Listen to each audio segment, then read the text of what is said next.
Hello everyone, मैं MD Yadav और आप देख रहे हैं सूर्योदय सक्सेस पॉइंट। आज के इस क्लास में हम सॉल्व करेंगे कक्षा 10 का अध्याय नंबर 3। अध्याय नंबर 3 का जो फर्स्ट क्वेश्चन है उसका सेकंड नंबर क्वेश्चन आज हल करेंगे। और इसका जो क्वेश्चन है वो है कि रैखिक समीकरण के युग्म बनाइए। रैखिक समीकरण के युग्म बनाने और उनको ग्राफीय विधि से हमको हल करना है। इसका सेकंड क्वेश्चन हम ले रहे हैं। फर्स्ट क्वेश्चन का जो इसका लिंक है वो आपको डिस्क्रिप्शन में मिलेगा, तो वहां से आप जाके देख सकते हैं। फर्स्ट का लिंक जो है वो डिस्क्रिप्शन में मिलेगा, वहां से जाके देख सकते हैं। अब सेकंड क्वेश्चन है 5 पेंसिल तथा 7 कलमों का मूल्य। 5 पेंसिल है और 7 कलम का मूल्य है 50 रुपए, जबकि 7 पेंसिल तथा 5 कलम का मूल्य है 46 रुपए। एक पेंसिल का मूल्य तथा एक कलम का मूल्य हमको क्या करना है, ज्ञात करना। तो इसको सॉल्व करेंगे हम।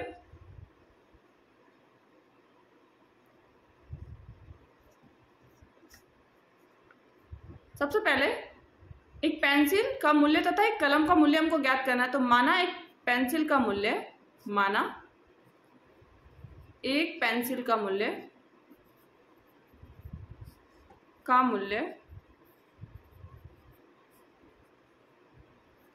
x रुपए है और एक कलम का मूल्य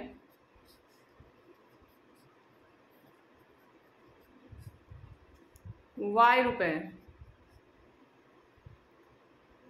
एक पेंसिल का मूल्य x रुपए, एक कलम का मूल्य y रुपए है।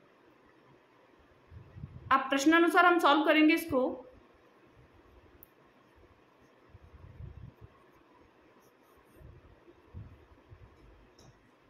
पांच पेंसिल है हमारे पास तो 5x लेंगे और 7 कलम है हमारे पास तो 7x लेंगे, 7y लेंगे। 5 पेंसिल थी फर्स्ट के अंदर तो 5x प्लस 7 कलम है तो 7y इज इक्वल टू कितने में आई थी, 50 में। तो हम लेंगे यहाँ पे 50। ये हमारा हो गया फर्स्ट समीकरण। सेकंड में क्या है, 7 पेंसिल है तो 7x एंड 5 कलम है तो 5y इज इक्वल टू कितना है, 46। तो 46 ये हो गया हमारा सेकंड समीकरण। फर्स्ट में था 5 पेंसिल और 7 कलम, 5x plus 7y is equal to 50 and next है 7x plus 5y is equal to 46। तो ये हमारा हो गया फर्स्ट क्वेश्चन का। सेकंड क्वेश्चन के दोनों समीकरण हमें बन गए। अब हमें क्या करना है, इसकी वैल्यूज निकालनी है कि हमें x और y की वैल्यूज हम निकालेंगे अलग अलग, जिससे कि हम ग्राफ बना सके। तो चलिए स्टार्ट करते हैं इसकी वैल्यूज निकालना।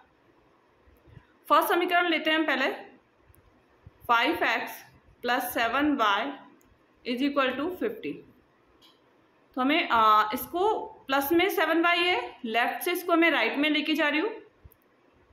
तो 5x is equal to 50, plus में था तो माइनस में 7y आ जाएगा और ये 5 इधर मल्टीप्लाई में है तो किस में आ जाएगा, डिवाइड में।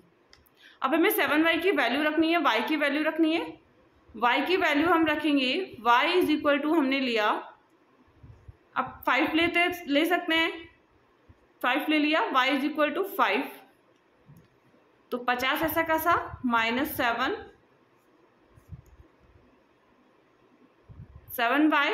y की जगह 5 अपॉन में डिवाइड 50 ऐसा कैसा, 7 5 जा 35, लेस करेंगे तो कितना आएगा, लेस करने पे कितना आएगा 15, 15 आ जाएगा। 50 में से 35 घटाए 15 बटा 5, 5 का पारा बोलेंगे, 5 3 का 15, कितना आया हमारा 3 आ गया। तो y इज इक्वल टू तो हमने कितना रखा, 5 रखा, लेकिन x एंड y, तो y इज इक्वल टू हमने कितना रखा, 5 रखा, x की वैल्यू कितनी आ गई हमारे पास 3। नेक्स्ट एक और वैल्यूज ले लेते हैं हम। फर्स्ट हमारा हो गया, सेकंड क्योंकि इसकी 2 ही वैल्यू निकाल रहे हैं, क्योंकि इसमें बड़ी बड़ी वैल्यूज जाएगी तो हम इसकी केवल 2 ही वैल्यू निकालेंगे। 50 माइनस 7y है यहाँ पर और हम इसका रखेंगे माइनस 0 रख लेते हैं हम इसका। 7 को 0 से मल्टीप्लाई करेंगे 0 आएगा, 50 में से 0 कट करेंगे 50 आएगा और 5 से 50 को डिवाइड करेंगे तो कितना आ जाएगा 10। कितना आया 10। तो सबसे पहले हमारा y की वैल्यू कितनी रखी हमने 0 और x की वैल्यू कितनी आई 10। नेक्स्ट हम लेते हैं इसका क्योंकि दो वैल्यूज हमने इसकी निकाल ली है, अब सेकंड वाली वैल्यूज निकालेंगे हम यहाँ पर। और हमारे पास है x और y की वैल्यू। सेकंड समीकरण क्या है इसका, 7x plus 5y is equal to 46। अब सिंपल इसमें हम क्या करेंगे,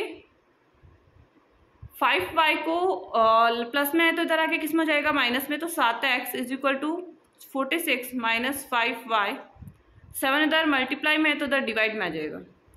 हमें रखना है y की वैल्यू, तो y बराबर हम रख रहे हैं 3। y बराबर हम क्या रख लेंगे, 5 1 5, 15 माइनस करेंगे तो 31 बचेगा, तो नहीं होगा। 5 रख के देखते हैं, अगर 25 माइनस करेंगे तो 21 बचेगा और 21 7 से डिवाइड हो जाएगा, तो हम रखते हैं इसका 5। y की वैल्यू क्या रख रहे हैं, 5। अब y की वैल्यू 5 रखेंगे, 46 माइनस 5 मल्टीप्लाई 5 अपॉन 7, तो 46 5 5 जा 25 upon 7।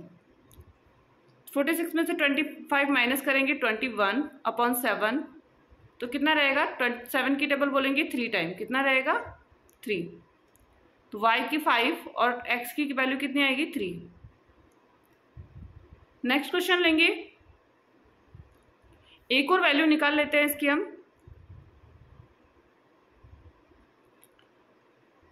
y is equal to हम यहाँ रखेंगे -2।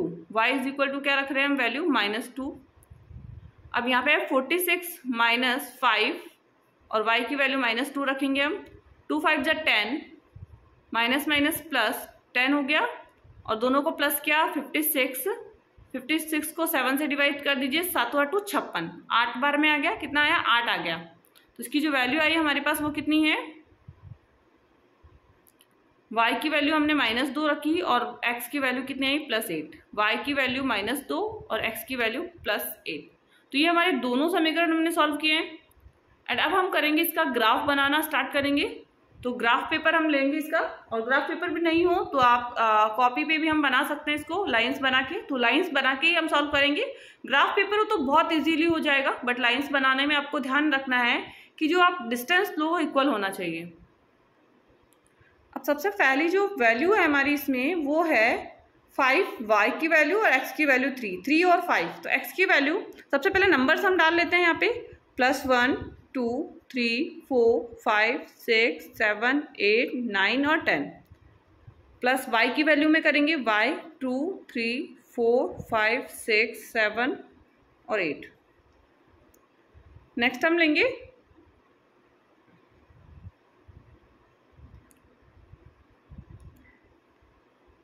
-1 -2 -3 -4 -5 -6। आगे और भी डाल दीजिए आप वैल्यू, यहाँ पे -1 -2 और -3। ये हमारा हो गया। सबसे पहला जो है 5 3 5 है यहाँ पर, और 3 हमारा इसकी जो वैल्यू है वो है यहाँ पर, एक फर्स्ट वैल्यू हो गई। नेक्स्ट है 8 -2, 8 पे है -2, तो 8 है यहाँ पर और -2 है आपका यहाँ पर, तो ये सेकेंड वैल्यू इसकी। 3 पे 5 था, हमने लिया 3 पे 5 था, दोनों में 3 पे। अब यहाँ पे 10 पे 0 है, तो x की वैल्यू है 10 और 0, ये यहाँ पे रहेगा इसका। और 8 पे -2, तो इसको क्या करना है, ऐसे ही ग्राफ मिलेगा आपका, ऐसे इसमें क्या मिल जाएगा, ग्राफ मिल जाएगा। फर्स्ट लाइन, और इसका हम स्केल से भी लाइन ड्रॉ कर सकते हैं तो अच्छे से आपको होगा। तो ये सेकेंड इसकी, तो इसका जो आंसर आया हमारा ये है 5 3। मतलब हमने माना था कि पेंसिल का मूल्य कितना है, x है, तो पेंसिल का मूल्य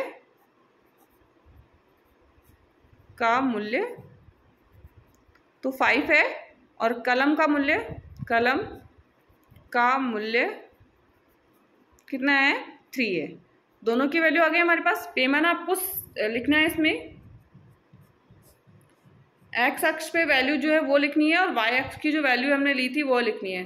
तो 1 सेंटीमीटर इज इक्वल टू कितना लिया था, 1 इकाई लिया था हमने, और y अक्ष पे भी 1 सेंटीमीटर इक्वल टू 1 इकाई हमने ली थी। तो ये हमारा पैमाना हो गया, और हमारा आंसर क्या हो गया, 5 और 3। तो दोनों आंसर हमारे निकल गए। यदि ये वीडियो आपको पसंद आया हो तो प्लीज़ इस वीडियो को लाइक एंड शेयर जरूर कीजिएगा। चैनल को सब्सक्राइब करना मत भूलिए, जिससे कि नेक्स्ट 10th क्लास के वीडियो आपको प्राप्त होते हैं। एंड फर्स्ट क्वेश्चन का जो लिंक है वो आपको इसके डिस्क्रिप्शन में दिया गया, तो वहाँ से जाके भी आप फर्स्ट क्वेश्चन देख सकते हैं।